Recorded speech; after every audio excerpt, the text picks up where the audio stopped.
The ship has come in. We're talking about a massive container ship that pulled into our area for the first time. What's so special about this thing that has a lot of people buzzing about it online?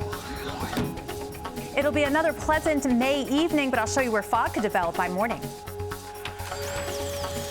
Pastrami on rye, a BEC, but plant-based? New York Live has the vegan twist on New York classics. This is News 4 Now for May 20th. I'm Adam Cooperstein, and getting vaccinated could win you $5 million in New York now. Governor Cuomo just announced the Vax Scratch campaign. Anyone who gets vaccinated Monday through Friday next week at one of 10 locations across the state will get a lottery ticket. It's worth $20, and the top prize is $5 million. But there are also 12 other prizes, and the governor says your odds of winning are pretty good, 1 in 9. So it's just another creative incentive to get that vaccine. It's called the Marco Polo, and it's the largest cargo ship to call on the East Coast. It's sitting in the Elizabeth Port Authority Marine Terminal in New Jersey after arriving there early in the morning. The ship came from Southeast Asia through the Suez Canal, and the Port Authority says that ship is here to unload up to 5,000 containers of clothing, pharmaceuticals, home goods, holiday decorations, building materials, and food. And the ship's next port of call is Norfolk, Virginia on Saturday. An 8-year-old boy is recovering after he was one of 3 people shot overnight in Queens. Police say that boy was hit in the shoulder, and his father, 39-year-old Tyshawn Moses, was hit multiple times in the leg and foot. Police records show that Moses had been shot twice before, and that he's a member of the 9 Trey gang with 23 arrests. There's an active warrant out for his arrest. A 57-year-old man was also grazed in the ankle. Police say all 3 are expected to recover. We're learning more about a terrifying tumble in Brooklyn. An 11-year-old boy is recovering after falling 25 feet down through an open subway grate. That boy fell into a gaping hole at the Rudd Playground in Bushwick Wednesday afternoon. Police say he was playing with friends and ran into a fenced-off area and then fell through that open grate. He dropped 25 feet down, landed next to the L train tracks, and that's when some good Samaritans raced to the rescue. They guided him sort of to the other side, which apparently was a little more shallow than this side, and they could make contact with him to use a dog leash, apparently, to sort of like pull him up. It's not clear how badly that boy was hurt after it happened, though. MTA crews arrived to cover the grate and secure the fence that surrounds it. The Parks Department says the fence had been cut open by vandals. On Long Island, a pickup truck slammed into a bus shed with 2 women sitting inside. The horrific crash happened in Levittown along the Hempstead Turnpike. The 2 women had just walked out of the Tri-County flea market to that bus shed. Moments later, security video shows that truck leaving the parking lot. The driver's door just flies open, and then the truck crashes into the bus shed with the women inside. The 2 women were rushed to the hospital in serious condition. Police say the driver was also hurt. Hip-hop legends were on hand in the Boogie Down Bronx for a very special groundbreaking.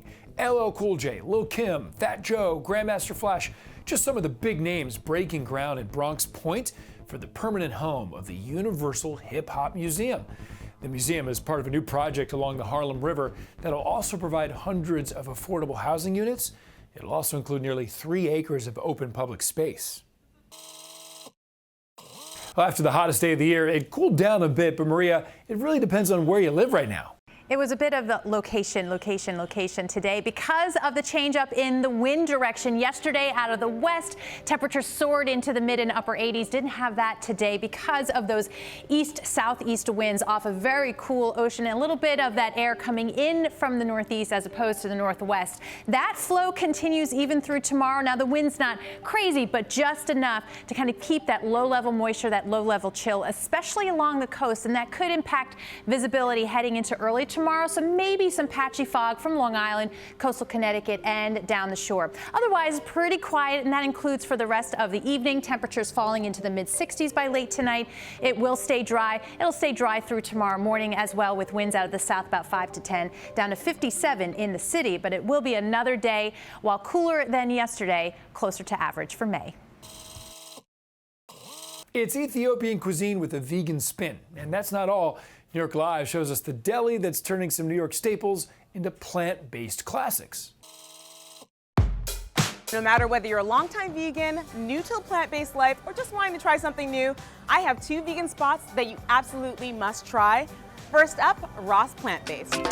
Ross Plant-Based is an Ethiopian 100% plant-based organic restaurant. Ethiopia is known for plant-based because of the fasting season. What does Ross mean? Ross in Ethiopia is a title. For instance, Haile Selassie's birth name is Teferi. And then when he was crowned king, that's when the Ross came, so Ross Teferi. And we get the Rastafari. And then Rastafari comes also from that. And honestly, looking at this, you will clearly eat like royalty here. I couldn't help but notice that all of this beautiful food is presented on what appears to be kind of like a bread base. The base is injera. This is your shield. Your mouth should not touch any of the stews or none of that, or your hand. Can you tell me what some of this is? All right, brown lentil stew. Potato stew is also a staple to Ethiopia. All right.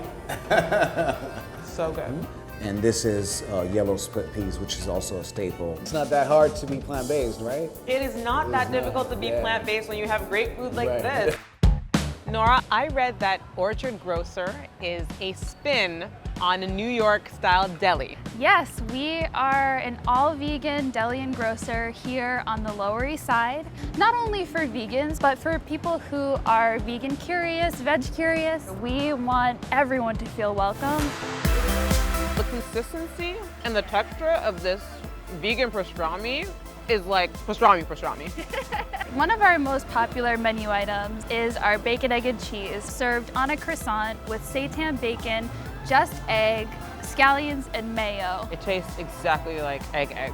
But that's not all, because Orchard Grocer is not just a deli, it is also a grocery store. If it's vegan and it's something that you're looking for, we probably have it. So we gotta come here. All Yeah, right. yeah, exactly. Noted. At the very least, give us a call, and if we don't have it, we'll help you find it.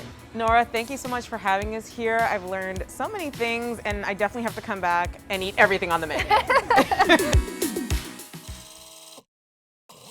Well, the sign says no diving, which is good advice, because if you dive off the wrong edge of this infinity pool, you're going to suddenly find yourself skydiving. That's because the pool sits atop the tallest residential building in all of Brooklyn. At 680 feet in the air, that pool is more than twice as high as the Statue of Liberty, even higher than the tip of the Washington Monument. News 4's Gus Rosendale got to check it out.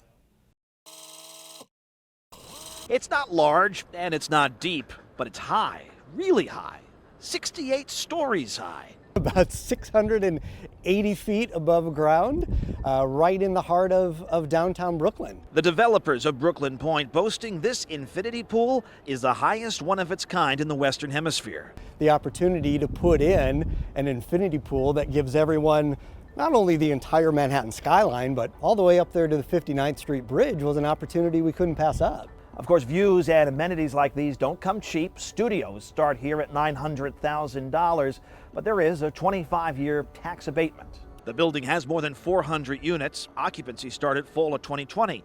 Developers won't say how many homes they've sold so far, but they're confident in what other agents describe and report as a growing Brooklyn housing market, despite the pandemic. When we were in the throes of COVID, we saw a demand for these extra spaces, these outdoor spaces, the extensions of everyone's home.